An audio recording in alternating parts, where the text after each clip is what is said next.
how do we get started? All right, well, before we talk about even doing anything in the business, right? You get your insurance, you get your LLC set up, you have the best equipment there is out there.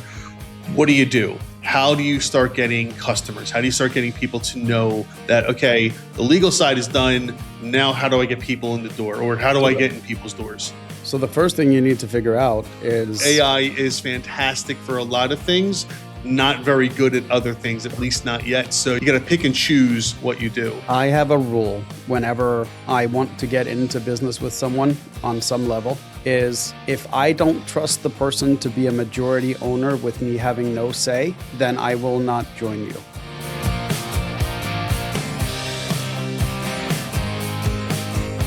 What's up, buddy? Not much. How you doing? I am fantastic. What's the weather like over there? Oh, it's wonderful. I have shorts on and I'm about to go pick up some sunscreen because the forecast looks great. Yep. Mm-hmm. You know, we're going to get like 4 to 5 inches of snow down here in Dallas Oh, really? on Sunday. Yeah. Nice. Not nice. I can't wait to see that traffic. Well, it's not even the traffic. The traffic is an issue. The main issue is, from what I understand, the last time they got like an inch or two of snow, and it was really cold out because it's going to be like 17 degrees. And you would think Texas, of all places, would have good energy infrastructure. Apparently not. No. The grid got overloaded with everybody having their heat on, and just the whole area just went down. I remember that. Yeah, it was apparently really bad. This was a few years ago. Yeah, it was like 2 or 3 years ago. Yeah. So I guess we're bracing for that. I don't know. But it's apparently like 17, 18 degrees and about 4 to 5 inches of snow in Texas. I don't know. We'll see. But you guys are getting like a foot and a half, right? Well, we'll see. That's the forecast. And then right. It'll be flurries. we're not going to see a plus temperature, meaning 32 or higher, for the next 9 days. It looks like. Very nice. Good. Yes. Freeze you out. It'll going to be wonderful. You love it. I'm excited. So how's your week been? What's been going on? Anything happening in the world? No. Should we make the intro or just chat? Yeah, let's still make the intro. So everybody, you're right. Saying, I went right over that one. It's okay. This is the Start It or Scrap It podcast, where we talk about business and answer your questions live in our podcast on TikTok and then later on Reddit. And we're here to answer any questions you have regarding starting a business, running a business, anything that you have that's business related. I'm Mike Turkanian. I'm Gummy. And apparently we also talk about the weather. We talk about the weather. And so, yeah, if you have any questions regarding your business today, by all means, put them into the chat. We'd love to get to them live on the podcast. But in the meantime, I want to talk about something that has actually came up a couple of times this week. And it had to do with people that own businesses. And they're talking about and they're usually older, getting ready to retire, or in these cases are retired. And they're thinking, okay, what do I do with the businesses for my, if I want to leave it to my children, or what do I do when I retire, my kids don't want the business anymore, et cetera, et cetera. And so there's all kinds of different ways to handle that situation. But let's talk about specifically the people that want to leave the business to their kids and their kids want to take the business over.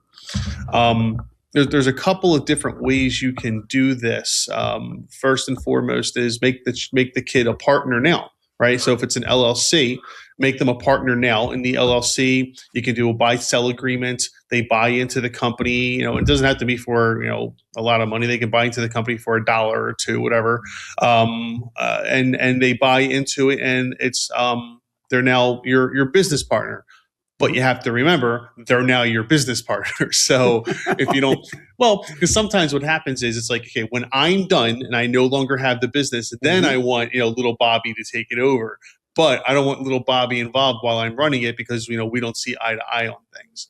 So it all depends on how you want to handle that transition? Do you want that transition to start now while you're still in the business and you want your kid to be a part of it? Or do you want your kid to just take over? Like maybe your kid's working at the business and is really good at it, but you don't always see eye to eye to things. So you want your kid to take over the business after you're done and after you retire. So you have to have, that discussion and figure out what's best for you. So that's one way of handling it is you can bring your child on as a business partner now while you're still there. The other option is obviously you wait until you're getting ready to retire and you essentially sell the business to your child. It's what's called an arm's length transaction. So you're not really selling it, but you're basically selling the business to your child, and now your child takes over. The difficulty that I do see a lot of times is the parent has difficulty letting go of the business, and they're like, hey, you should be doing this, you should be doing that. It's like, whoa, it's my business now. Let me run it. And it does wind up causing issue because a lot of times the parents spent 15, 20, 30 years building up that business. It's not easy to just let go of that, So, so sometimes they do have difficulty letting go of it. So, you have to have the conversation with your child, with your kid, if that's what they want to do. Do they want to take this business over? Do they want to be the boss? And other times I've seen situations where the parent sells the business to a completely independent third party, and the kid just continues to work there because they know what they're doing and they've been doing it for so long, but they don't have any desire to run the business. Because what a lot of people, again, don't realize, and Gummy, you and I talk to people on TikTok all the time about this, there is a huge difference between working on your business and working in your business. Yes. And a lot of business owners think that, oh yeah, I'm so good at doing this particular job, I should make a business out of this. Just because you're good at doing something doesn't mean that you'd be good at running a business, because running the business is something you should be doing. You can run a business for a product or service that you know minimal about, but you can do really good at running that business. Vice versa, you could be the greatest marketing person in the world, but if you don't know how to run a business, it's not going to mean anything. So those are the kinds of things you have to consider when you have to talk to your kids about if you decide that you want to transfer your business to your children at some point. Mm-hmm. So we do have our first question already on TikTok, and it's related to this. It's related to this. It's more of a comment. It's from 007 Bondi. Cool name. I don't like my business partner. Please be careful with who you go into business with. Yes. Yep. Oh, how many times have I heard that? The funny thing is, I have a rule whenever I want to get into business with someone on some level is if I don't trust the person to be a majority owner with me having no say, then I will not join you. Right. And same thing, it should work the other way around. If you wouldn't trust me to be a majority owner and run the business and have the final say, you should not get into business with me. Yeah. I cannot tell you how many times. All right, so we'll go through the gamut of things, right? So first, I get the two. Let's just go with three people each time. The three buddies that have been friends for 10 years. They grew up together, and they want to start a business. And let's just say it's a painting business, right? They're going to start a house painting business. They're buddies. They know what they're doing. They're never going to have any problems. No, everything's great. We're just going to start our business. And then they come to me and they say, "What do we need to know?" And I will sit there with them for 2.5 hours explaining to them all the little things that they have to consider, and they will look at each other like, man, we didn't think about that. Oh man, we didn't think about that. Any of you married? Well, here's a consideration for the guys that are married, and a couple of times, not very often, and I don't like this, but a couple of times they actually decided not to start the business together because they realized it actually wouldn't work out for them. But most of the time, if you get ahead of before you start the business and you understand all the little nuances and everything that can go into it, you can put all of those problems that you could likely face into your agreement, into your operating agreement together, into your business agreement. And what that does is it doesn't, number one, you know ahead of time what could be coming up, and number two, it is a legal requirement that you adhere to that document. So now when something comes up, it's already in the operating agreement how you're going to handle it. Yep. And so if you go to an attorney or somebody who knows what they're doing beforehand, you can a lot of times stave off those issues. But let's talk about the reality, which is what usually happens is it's 2 years into the business already. They didn't form an LLC or they went on LegalZoom or something like that. And there's nothing wrong with going on LegalZoom. Just the issue with sometimes with those sites is you don't get the advice you need for long-term strategy prep. Because they're not a legal. They don't give legal advice, right? They simply help you craft a document. Yeah. With minor guidance as to minimum requirements. Exactly. And there's nothing wrong with that at all if you know what you're doing. But if you don't know what you're doing, well, you might want to talk to an attorney. So anyway, they'll come to me and be like, yeah, we've been buddies for, forever. And we started this business a few years ago. And here's the problem we're having and blah, blah, blah, blah, blah. You should have addressed that a while ago before you even started the business, because what inevitably happens is one or two of the three, or let's say there's 5 people involved, a couple of them start feeling like their job is more important. Mm-hmm. Their situation is different, so they need more money than the other people, or they can't give the money like the other people do. So there's all kinds of reasons why they feel like, okay, here's what happens. People look inwardly. They never look outwardly. It's very rare that you find someone who looks outwardly. They're always looking at their situation. What's important to me, right? Yes, I know we're a partnership, but I'm having these problems now and I need to address these problems. Yep. I'm not thinking about you. I'm thinking about me. And my problem is, yes, I know we agreed to put in money when we weren't getting enough business and we would cover payroll and stuff, but I don't have the money to put in, right? That's a problem. That's a real problem for the business. Yes. And a lot of times people are only thinking about themselves and how they're not being selfish. It's just human nature. They're thinking about themselves and how it's going to affect them now. And they don't realize that, oh, well, my partners are going to have a problem with this. They're thinking my partners shouldn't have a problem with this. They're my friends. They should be worried about how it's going to affect me. Well, they're also worried about how it's going to affect them. and the business. And the business. So... and by the way, if you're live on TikTok, you are more than welcome to put your questions or comments into the chat. We'd love to get to your questions about starting, running, anything having to do with the business today, live on the podcast. So the partner thing can be a very tricky thing. I would say that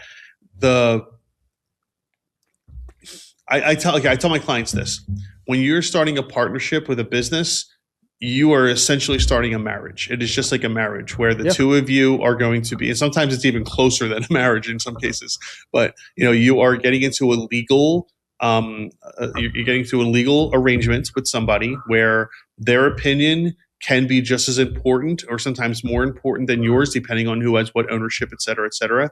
And it is it acts just like a marriage in many cases. So you need to be really careful with who you decide to get into business with. Mm-hmm.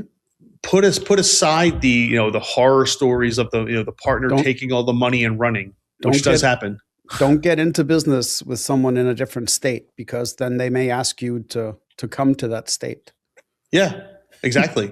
And in some cases, they may force you to come to that state if they're a majority owner, right?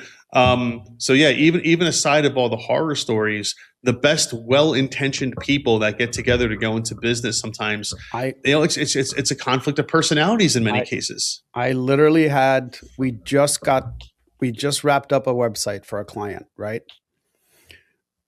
Sent it off for final approval, get a phone call back saying, oh, by the way, the partners couldn't reach an agreement, so we're not going to be doing this business. Yeah. And that was like, you're talking like a 2-week time frame from, hey, we need to get this up and running, to, hey, we're no longer doing this. Isn't that crazy?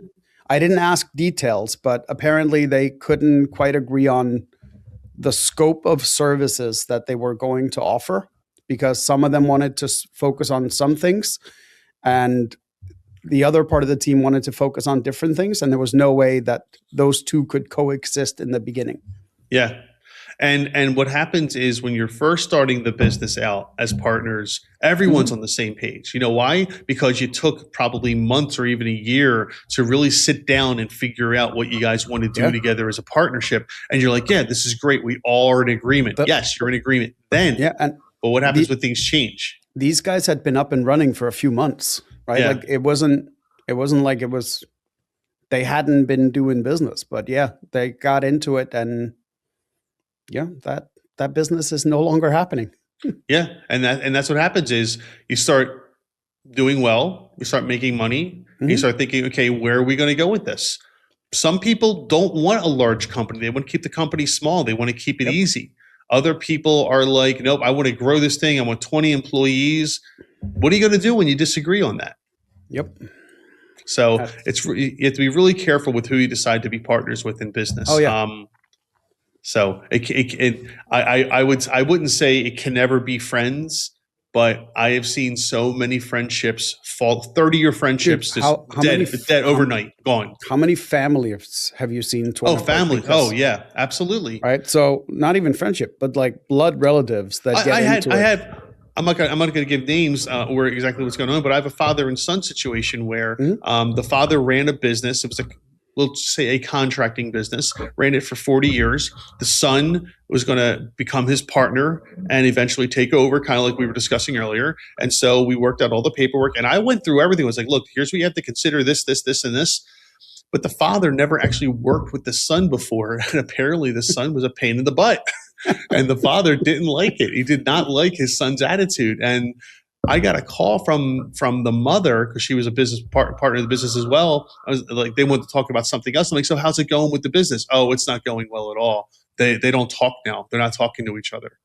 It's a father and son that aren't talking to each other because of a business arrangement. So these are the things you have to consider. You have to really, really know what you're doing and really know the person that you're going to be getting involved with. Because like I said, it is like a marriage. Yep. In many cases. Hands down. So again, if you are on TikTok, thank you for watching. We appreciate it. You are more than welcome to put your questions into the comments, and we would love to get to them live on the podcast today.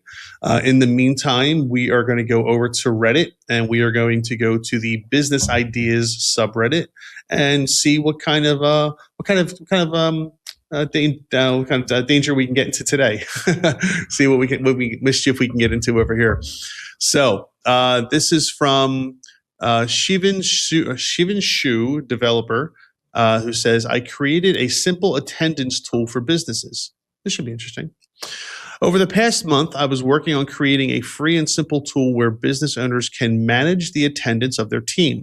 I wanted to create this because I needed it for my own work. I did try other platforms, but they are way too complex for my needs. Also, I need something that was mobile responsive first. I don't want to carry my laptop everywhere I go. The tool supports a lot of basic features like attendance tracking, detailed Excel reports, et cetera, et cetera. Do you think this is something that would be useful in the marketplace?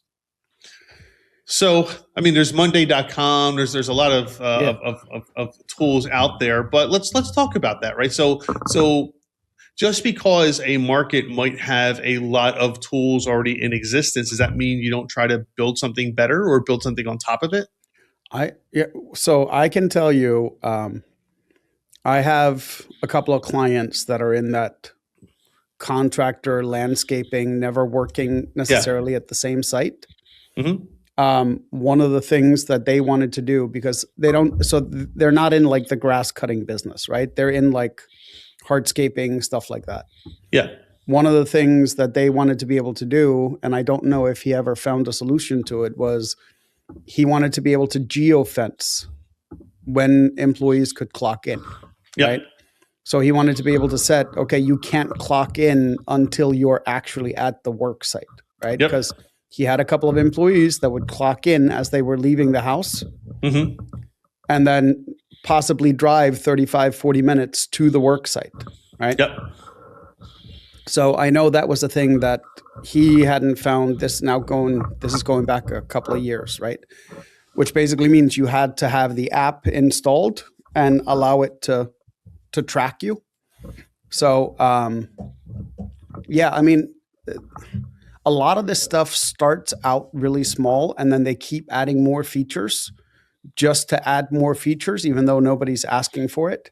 Right. And then the people that initially used it for a very specific purpose, it's now become overwhelmingly confusing to use when they originally signed up for it because of its simplicity.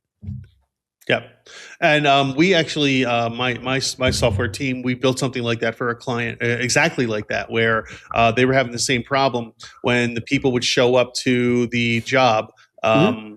Sometimes they'd be clocked in for a half hour before they got there. Right. So now it is, you have to have the app open. It geolocates you, I should say, and you can't clock in until you're in within a specific proximity of the building.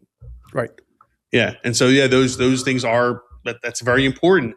Yeah. Not everybody has that problem, right? No. So that's a great example of you might need that, but the other 5,000 people don't need that.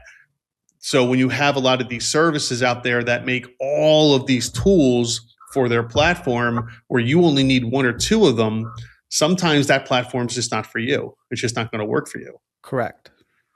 So I mean, I can give you, so most of my employees are salary based, right? Mhm.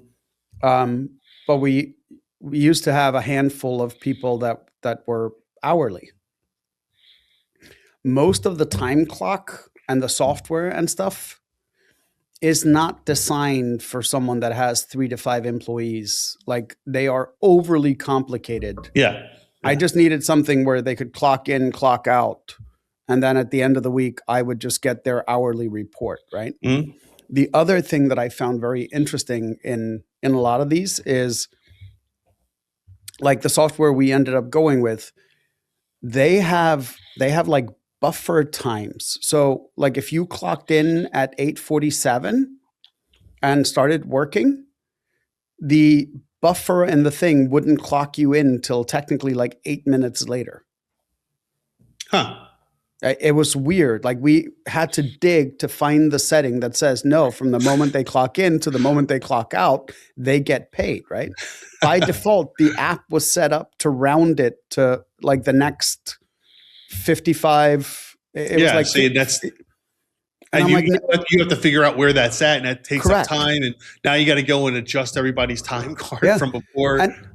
And it wasn't like we weren't even aware of it when we first set it up, right? It wasn't Yeah. until one of our guys, like, because he kept a driver sheet, right? So he would pack up the car the night before. So when he got in, he would literally log, left the office at, right? And Yep. he would write the hour, and then he would get to the first location, he would write the time. And we were looking at his driver sheets, and we're like, wait a minute, you worked an hour and a half more than what the time clock says you worked this week. And it's because it was cutting off time at the beginning of the day and cutting off time at the end of the day, which added up. It added up. It was like half an hour a day, right? Or 20 minutes a day. It was something crazy. I was like, that's an hour and a half where that employee should have been getting paid, but wasn't. Yeah. We have a quick comment on this. This is from founderiq.app, who says, first off, he says, what's up, fellas? Good morning. Mm-hmm. Good morning to you, man. Thanks for watching. He says, it could be possible to spoof their location. Mm-hmm. Oh, that's very possible, and actually quite easy to do. Yeah. Here's the thing. That's why, as the business owner or the manager or whatever, you spot check. And sometimes you spot check and you find out what Gummy found, which was that, oh my God, we weren't paying this person properly. And other times you spot check and realize that the person's taking advantage, which means they're fired the next day. Pretty much. Yeah. If someone wants to fake it and spoof their location, it's just a matter of time before they get caught. Yeah. And if you're willing to do that. It says you're right next to me. Yes. Where are you? The thing is, if you're willing to spoof your location in order to be able to clock in 20 minutes earlier, you're probably not the type of person I want working for me anyway. Yeah. No. Well, actually, if you're a software developer, you might be the kind of person I want working for me, because I'm with the person who knows how to get over on the system, how to break the system, so to speak. Because I want him to then fix the system. Right. So all depends on who you are. But Founder IQ, great. That's a very good point. But yeah, again, that's why you have to spot check these things and make sure that your employees aren't trying to get one over on you. That's the same thing where if you do have a clock in, clock out situation where somebody clocks you in and maybe you clock them out later on, and you're trading off and you're getting in 15 minutes late, they're leaving 15 minutes early, but it looks like you were there the whole time. Yeah, that's why fingerprint scanners have become more popular. Yeah. So anyway, that's So that's it. So yeah, so for Shiv and Shoe developer, yeah, there's always going to be a need for niche Hmm. tools, I should say, for your specific situation. And the good news is, it's very unlikely that your specific situation is specific to you. It's probably specific for a small group, but Right. it's very rarely that it's just you who has this Hmm. problem. Your issue then is going to be going out and finding those people who have that exact same problem so that you can market that platform to them. Yep. But and it could be more. It could be a lot more than just a couple of people. But that's generally what We happens. Is if you're having the problem, there are other people who are having the same problem. Yeah, it was interesting because when we were looking for a project management system back in the day, we realized that there was no project management system designed specifically for agencies that have multiple clients Hmm. and need to treat each client as individual projects. We ended up finally finding one, but it was a Okay. guy that used to own an agency and had found the exact same thing Okay. and developed a project management system specifically for agencies. Oh well. And it's quite brilliant because it allows us to treat every client, and then you can have multiple projects within a client rather than having to like finagle your way around it, Yep. because that's how every project management system worked.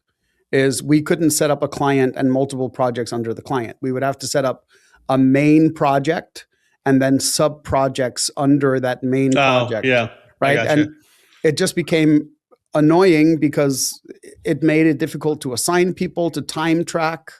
So yeah, I when we found that, I was like, oh my god, like, and then I found out the backstory, and I'm like, well, that makes perfect sense.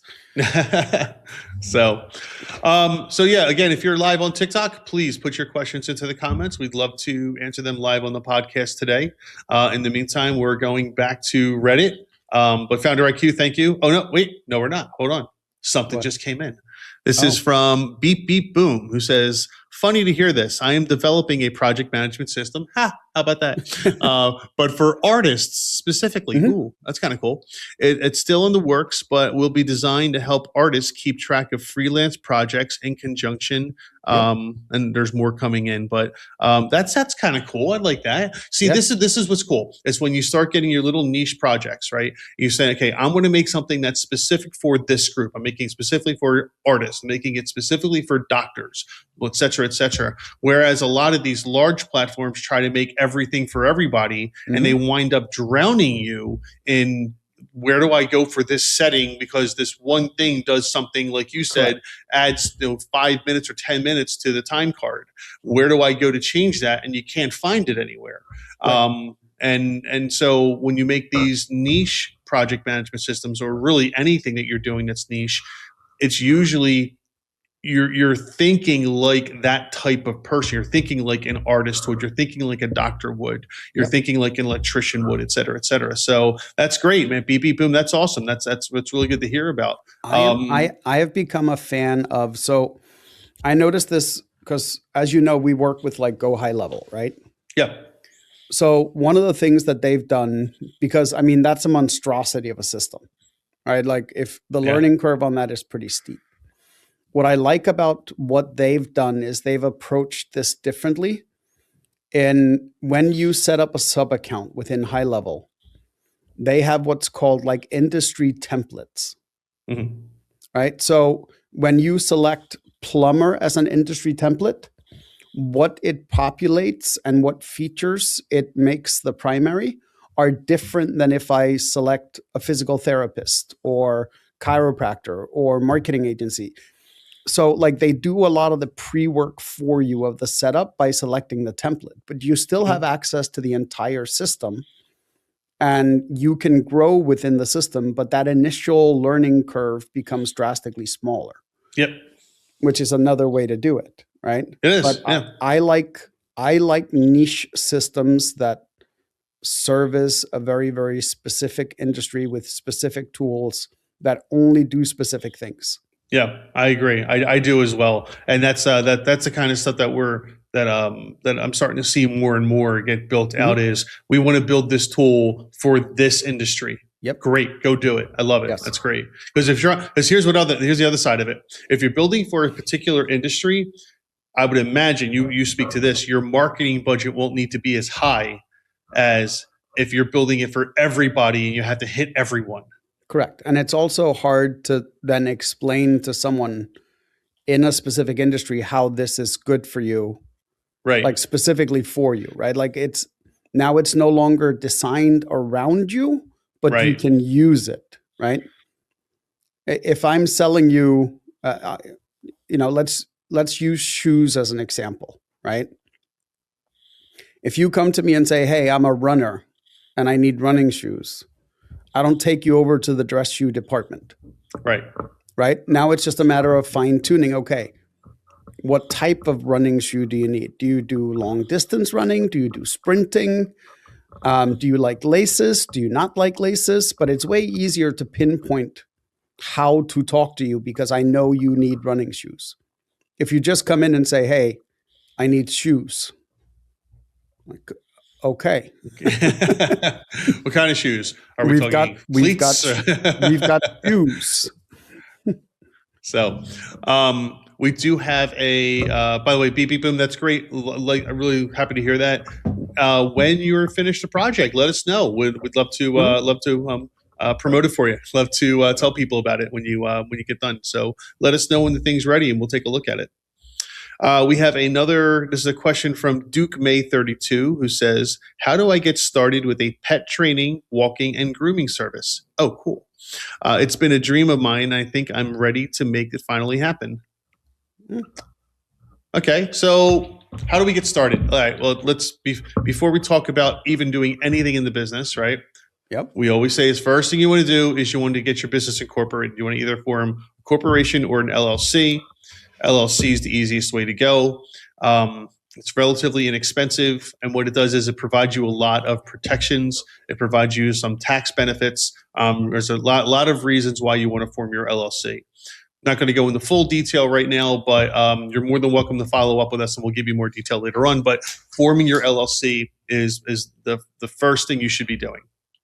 After that, where are you going to do it at? Where is this place going to be at? Location is key, right? When you're doing something like this, because this is going to be a service that they need to be able to get there. They need to feel comfortable leaving their pet there, right?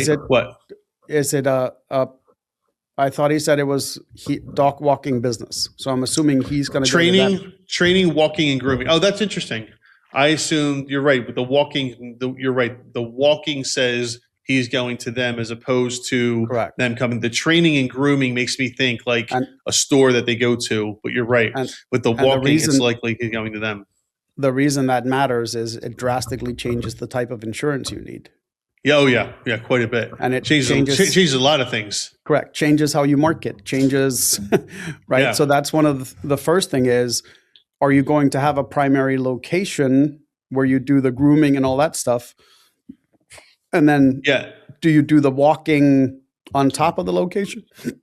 Okay, so Duke May, if you're still listening, and I really hope you are, to follow up with us right now and let us know what the plan is. Are you going to the customer, or is the customer coming to you? Because that does change the advice significantly. Yes. So we need to know that. But let's assume because of the walking, he's going to the customer. Yes. Right. So with that. You're right. The location of where the business resides is significantly less important. But now we need to worry about is travel, right? I'm assuming there's probably some type of vehicle involved, vans or something like that. Where's the grooming? Okay, so Duke says 100% mobile. We come to you with trucks. Okay, great. But that's kind of what, it's Gummy figured. Good catch, Gummy. Good catch. Thank you. So insurance is going to be key because you're going to be, obviously on the road driving these vehicles. That's one issue. Your employees, I'm assuming, will be driving the vehicle as well, if and when you have employees. So that's going to obviously make the insurance even more important because your employees can do certain things. You might be going into people's houses. You most certainly will be going into someone's house, unless they're bringing the dog out and giving it to you, which doesn't sound right. I don't know. You're probably going into their house. So there's all kinds of insurance issues that go along with that. Your equipment costs. You want to make sure you have the right equipment. Obviously, you don't want to have equipment that can somehow hurt these animals. That's just a lawsuit waiting to happen. But let's put all that aside, right? So okay, so you get your insurance, you get your LLC set up, you have the best equipment there is out there. What do? How do you start getting customers? How do you start getting people to know that, okay, the legal side is done. Now, how do I get people in the door, or how do I get in people's doors? So the first thing you need to figure out is, where am I going to market, right? Where can people afford or would be willing to pay for these services? That's called finding your demographic, right? So the first thing you do is set up a Google Business Profile. That is website, Google Business Profile. If you have the ability to select a physical location, right? Whether that is a main office where people, like, this is where things get a little murky, right? Because if you have a location, your Google Business Profile gets treated than if you don't have a location, right? It's the difference between a service area business and a physical location, and how those are displayed is very different. I always recommend to people, if you have the ability to do so, have a location where customers can visit you and use that as the address for your business on your Google Business Profile. Because let's say, for example, you want to target, I don't know, Philadelphia, right? If you have a physical presence in Philadelphia, your Google Business Profile is far more likely to show there, versus if you're located in, I don't know, Warminster, and you drive into Philly and you are a service area business and Philadelphia is just one of your service areas, it's far less likely to show up, and it's harder to optimize it for that specific location. Now, Duke is asking, can I use my home? Yes, but Google is finicky with some of that stuff. So you may be able to use your home address, but if you do not see customers there, you have to mark it as a service area business. Otherwise, Google will eventually catch up to it and take your profile down. Yeah.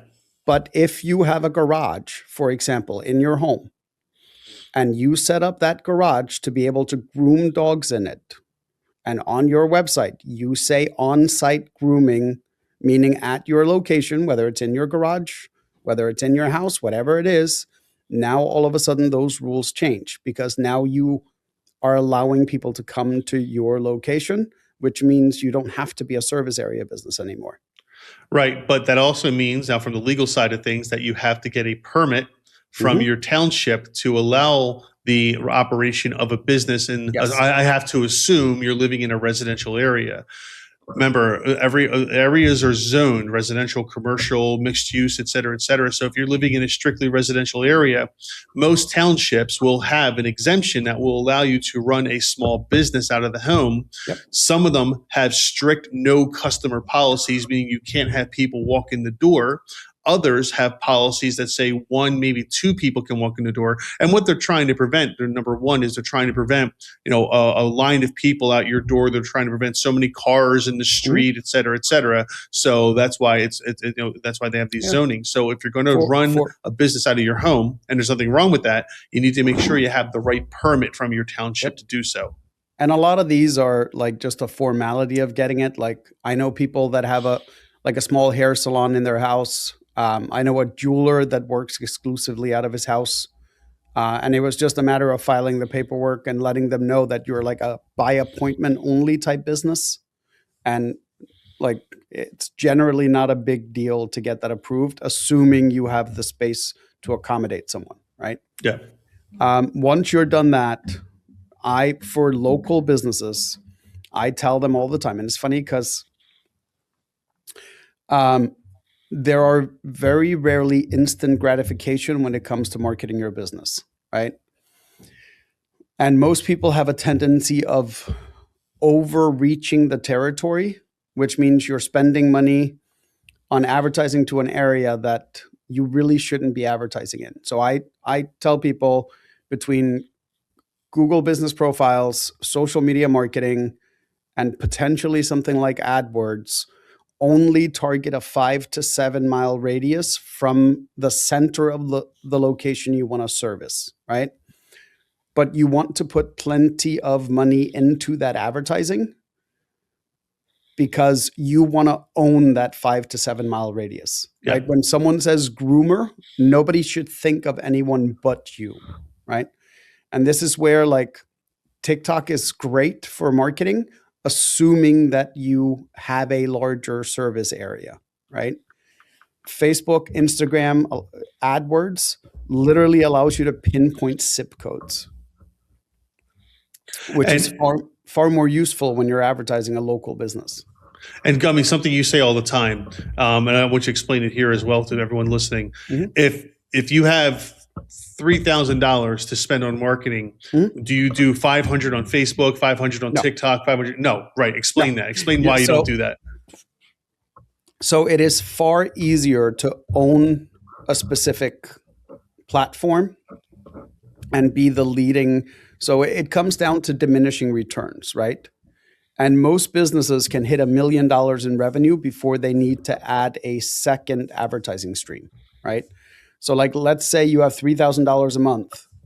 You're probably better off putting 90% of that into social media marketing and then running a tiny AdWords campaign on top of it, which is more like bottom of funnel type advertising. But no, you can spend until you start seeing a diminishing return on your ad spend. You do not have to advertise on multiple platforms. I have seen businesses go to, there's one client we have, he is doing probably 800,000 a month, and he only advertises on one platform, right? Now, they have trucks out and about and all that stuff, so they're getting that brand recognition and all that stuff as well. But as far as paid ads, he's at 800K a month in revenue using one platform to advertise on, and that's it. Do you know how much he spends roughly? About 80K a month. But still, it's a 10 times return. So that's great. Correct. That's a great Correct. return. So, And now, but the thing is, the average lifetime value of a customer right. is far more than what he's making that month, right? So Exactly. he's doing 800K just from the advertising, not counting the additional customers he has. Now, I've always had short-haired dogs, so they don't require grooming. How long? Do you know how long between grooming dog goes? Is it like 6-8 weeks, a month, 2 months, 3 months? I have three of them, and that's not my job. So I don't know. I was just curious. All I know is every once in a while I get asked to go pick them up. Oh, right, yeah. So Duke May, I hope that helps. I hope that gives you a great start for what you need to do with your business, this is great because this is exactly why we're here. We're trying to help people that want to start their businesses answer those types of questions. So if you have any follow-up questions, Duke, you're more than welcome to to put them in the chat today, follow up with the soft line, whatever you'd like to do. Yeah. And when it comes to marketing, there is no such thing as instant gratification. Right. It's going to take time. I was on the phone with someone this morning, and he's like, what can we do right now that has immediate effect? I'm like, AdWords could have immediate effect, but it still takes time for an AdWords campaign to mature till you start seeing any substantial results, right? Yeah. Advertising on social media, any of the platforms, I don't care which one it is. Yes, you're going to be in front of the right buyer at the right time, a small percentage of the time. But don't assume because you put $1,000 into advertising on Meta or TikTok or any of these platforms the first month that you're going to get $1,000 back. You could get $300 back, right? Second month, third month, fourth month, now that $1,000 is probably going to turn to $2,000 in revenue, $3,000 in revenue. So most of the time, any marketing that you do takes time to ramp up because you're doing two things when you're advertising. Yes, you're trying to generate leads, but secondly, and often far more importantly, you're generating awareness that your business even exists, right? Because I say it all the time. I cannot do business with you if I don't know you exist. Exactly. Right? Google can't find your website if they don't really know you exist, right? Like there's all these And people often forget that brand advertising is far more important than what we give it credit for, because people are so stuck in that what we call bottom of funnel instant purchasers. And because we have all these tools to measure that performance marketing, we don't necessarily have the tools to measure, well, exactly how much revenue did that billboard bring in, right? And people get stuck on the numbers like way too much instead of looking at bottom line numbers. Like if I did 5 billboards and my revenue grew by 100,000 and I did no other marketing, can I attribute all of that to the billboards? Which ones? Correct. Which billboard was it? Right. Right. So yeah, it's we need to get back to more of the brand marketing and less of the focus on performance marketing. But for many small businesses, it's hard because they don't have the money to do the brand marketing. So they kind of get sucked into this, well, I have to do performance marketing because I have to see a return right away. Yeah. So Duke, again, if you have any more follow-up questions, please feel free to put them into the comments or follow up with us offline. And before we go back to Reddit, I just want to make a quick comment here from Founder IQ. Says, I built a multi-tenant CRM system. It has AI built into it that helps businesses run their operations. It's more of a simple version of GHL. That's cool. That's a pretty cool app. So again, send that over to us offline and we'll take a look at that. I think there is a market for that because high level has become somewhat the more things they add, the more complicated it becomes to use. And we're finding with some of our clients, we're having to like basically show them a tutorial of like, hey, these are the only 3 things you need to use in here. Right. And we got a comment from Duke who says, thank you guys, you rock. Thank you, you rock. Appreciate that. Duke. All right, so we are back over to Reddit. We are this kind of is similar to what Duke was talking about. This is Zealous Ideal Dig 6485 who says, looking to start a business. Hey, hello team. I cannot continue living the life I am currently living. I show up to work every day dragging my feet. I am willing to learn new things, but unfortunately cannot seem to commit to anything. I am currently a sales manager at a car dealership. I want to open a business and start working for myself. I understand that it's a lot harder and that I will be struggling for a couple of years. However, I would rather struggle for the next couple of years and answer to no one. Ooh, that's not true. Rather than have comfort, working for people who care about the bottom line and aren't paying me what I'm worth. What would you recommend I should try based on my background of car sales? Thank you in advance. I wanna steal an idea that was on this show a few months ago. Okay, good. Set up an answering service that is an advanced level answering service where you do the pre-sale before booking an appointment. Oh yeah, I like that. Right? Yeah, because if you're already in the sales, you got a good heads up there. Correct. Yeah, you already understand what's needed to do so.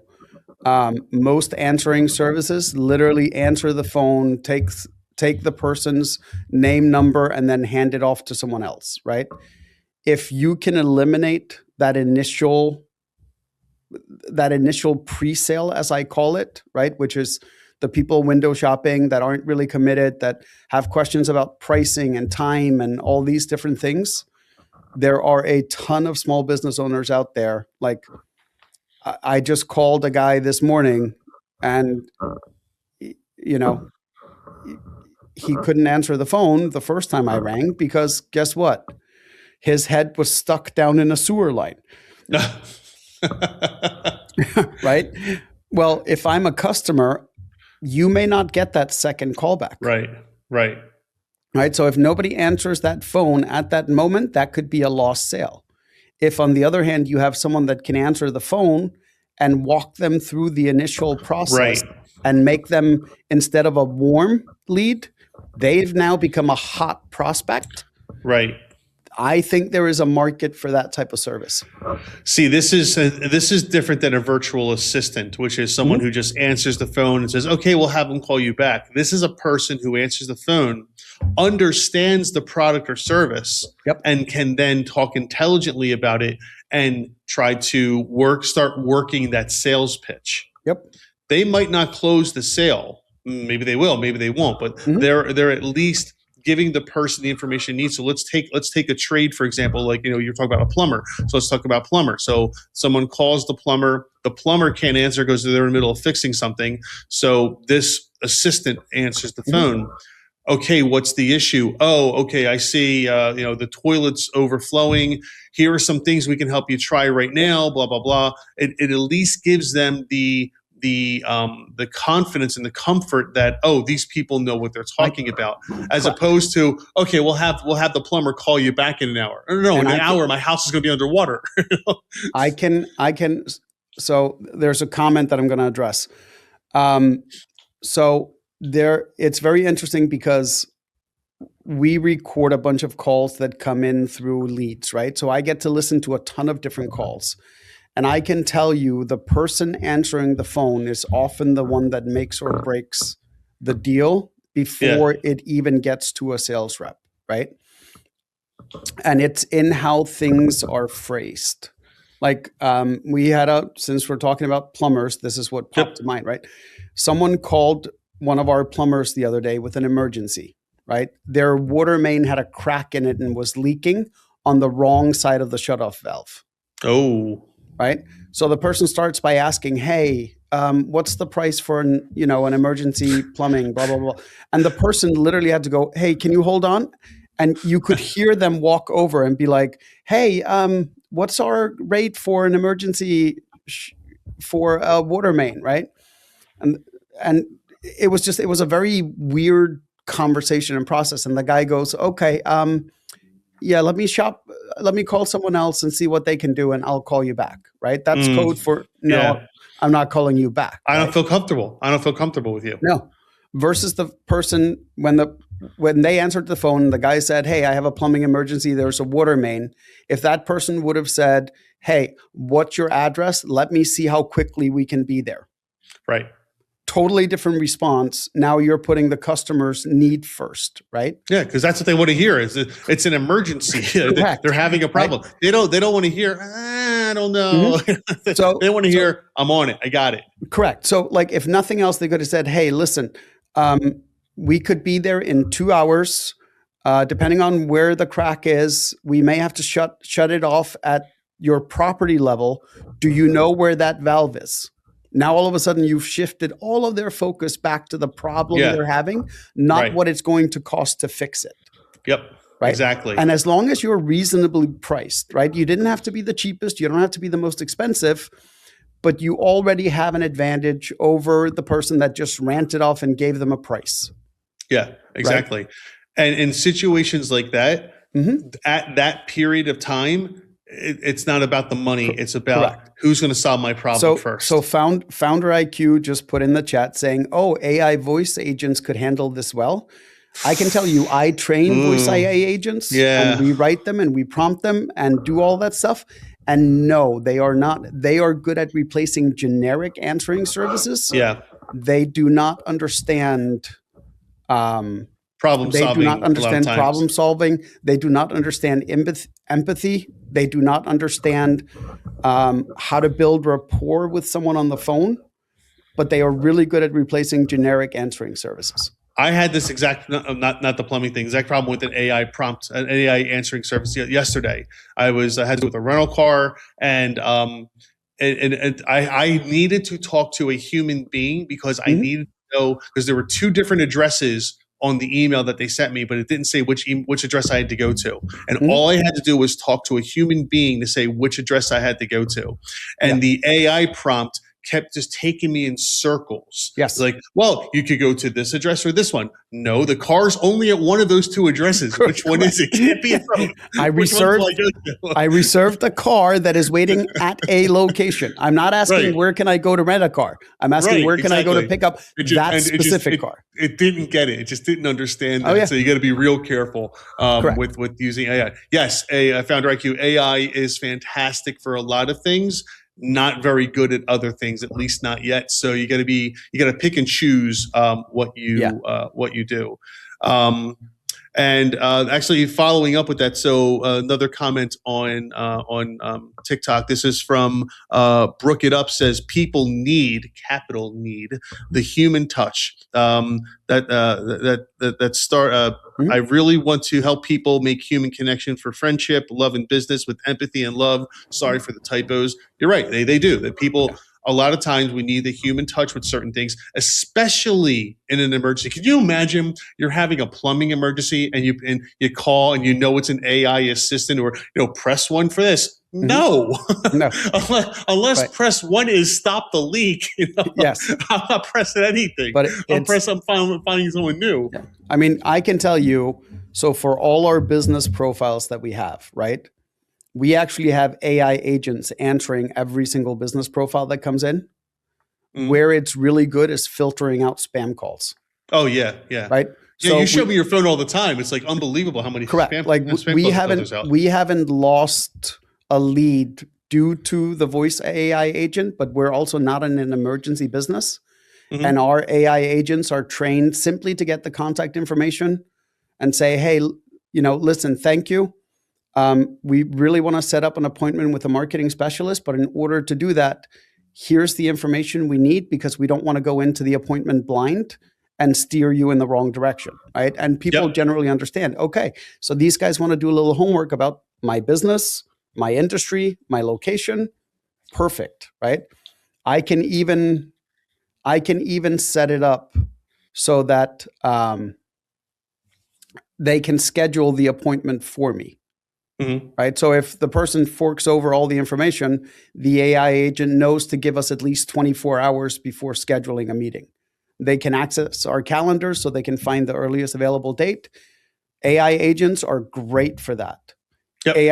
AI agents are not great when someone calls and says, my website is down. Okay. Right. Have you tried restarting your computer? No.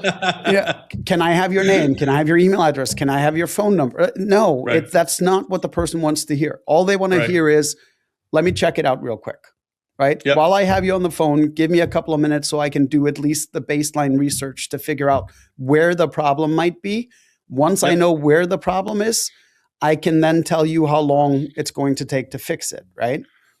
And I can't tell you how many times I get those calls and I do a who is search and I go, well, your domain name expired a week ago. Did you renew it?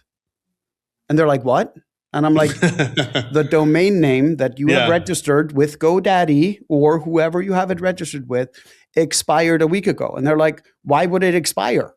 Because you didn't pay them? Could be a very likely explanation.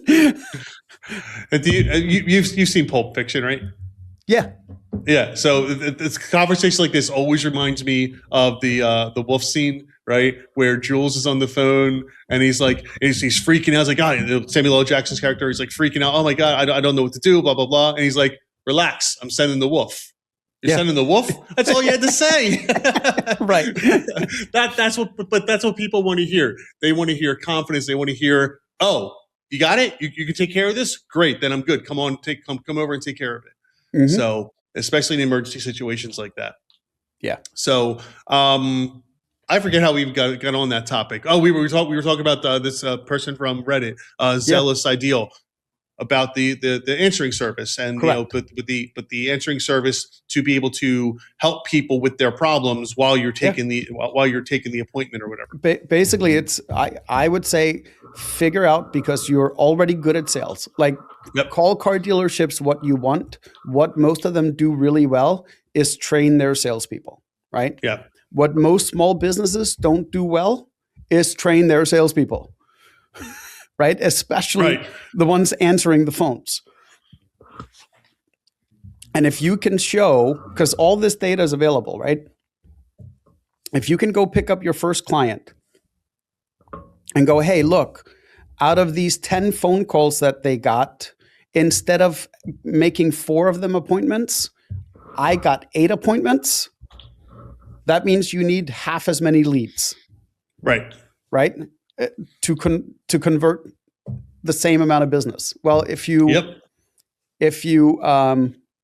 convert more, well, you're now a key player in expanding the business. But I think ever since that guy was on our show, I've kept thinking about it, right? And I'm like, with the introduction of voice AI, voice agents, with the introduction of all this stuff, and I'm like, that service is needed more and more, where someone answers the phone intelligently and already knows how to sell, because it's just, you don't want to be the person that just takes their name and number and goes, hey, let me have someone call you. Yeah, because you'll never hear from them again. They're not answering that call, or they already found somebody. In this day and age, with the internet, so many things are available. It's people want a human being that they're talking to within 10 to 15 minutes. They want somebody, even if not sooner. And they will keep calling until they find somebody that they feel comfortable with. And it's not always about price. In fact, a lot of times price doesn't even come up until after they feel comfortable in the conversation. Yeah. I get it. There are certain things that are commodity shopping, right? I need a faucet replaced. Is it an emergency? No. Can I call 3 or 4 people and ask what they would charge to replace a faucet and then go with the cheapest or most expensive or whatever I choose?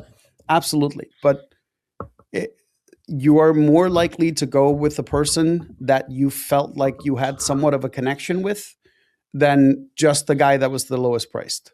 Yep. And we say this all the time on this show.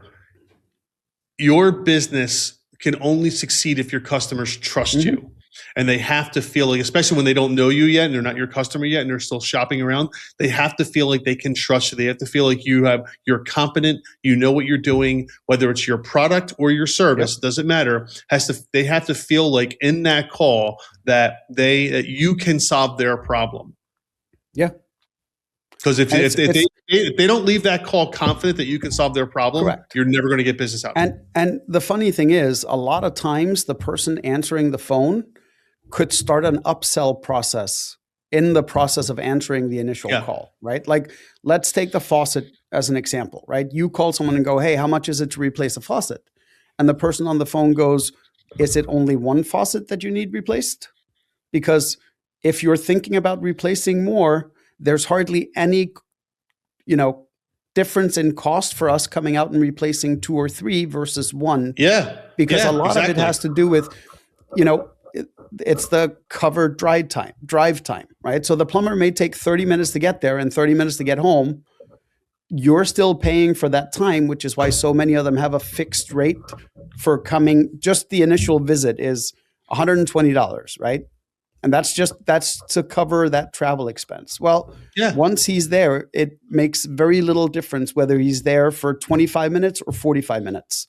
Yeah, so it's exactly like you just said. Is it the only faucet? I would take it even further. If it's like a double vanity that has 2 faucets in it. Oh, well, you have 2 there. Well, don't you want matching faucets? Well, for an extra $50, we can do this a second. Oh, it's only $50 more. Absolutely, yeah. Or if it's a double faucet and you have an identical one, while he's there, do you want us to inspect the other one? Because if one failed, the other one might be failing. It's probably going to be failing too, right? But if you don't have a salesperson answering the phone, right, that understands these things, it is going to be super difficult. It's not super difficult. It'd be way easier to close more deals with that person answering the phone. Yeah. Right. That's why I think we're going to see more of these that are not going to be call centers or answering services. They're going to be called pre-sale services, right? Where they have really good salespeople that learn about your business, your industry, and then utilize their sales expertise to do the pre-sale process for you. Mm-hmm. So when you show up, you're doing one of 2 things. You're either just there to fix whatever the problem is, or you're there to sign the dotted line, right? Yep. Maybe answer a couple of questions and that's it. Yep. So we're going to be, as we get close to ending the show today, because we are pretty much at our hour mark, give an example. Like if you were if you were doing the pre-sales for, I don't know, somebody who was really thirsty, what would you do? Oh, now you're pushing to get it in, huh? Don't worry, it's been sitting here. And what is that, Gummy? So this is Arnold Palmer in a light version.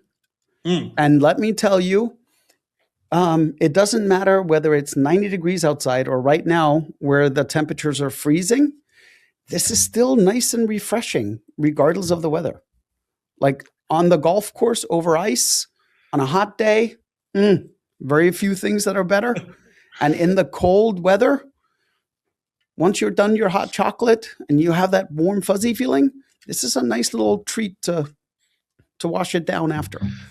So that's Gummy's favorite drink. That is Arizona's Arnold Palmer. And no, Arizona is not a sponsor of this podcast, at least not yet. But we've been trying for over a year now. One of these days, we're either going to get sponsorship or cease and desist. I'm not sure which it's going to be. Do you know what? I'm okay with either one because that means they saw it. That means they saw it. So with that said, everybody, thank you so much for coming on and participating in today's show. We really do appreciate it. Shout out to everybody that left comments. And we were able to help you today. Again, anybody that has any follow-ups, you're more than welcome to leave them in the comments and contact us offline. We'll be back here next Wednesday. I'm good for Wednesday. You good for Wednesday? Assuming you have electricity and Texas is functioning. Assuming I have electricity in Texas, that's true. We'll be back Wednesday at 11:30 a.m. Eastern Time. Until then, I'm Mike Turkanian. And I'm still Gummy. And this has been Start It or Scrap It. Thank you so much, everybody on TikTok, for watching. We will see you next week. See you, buddy.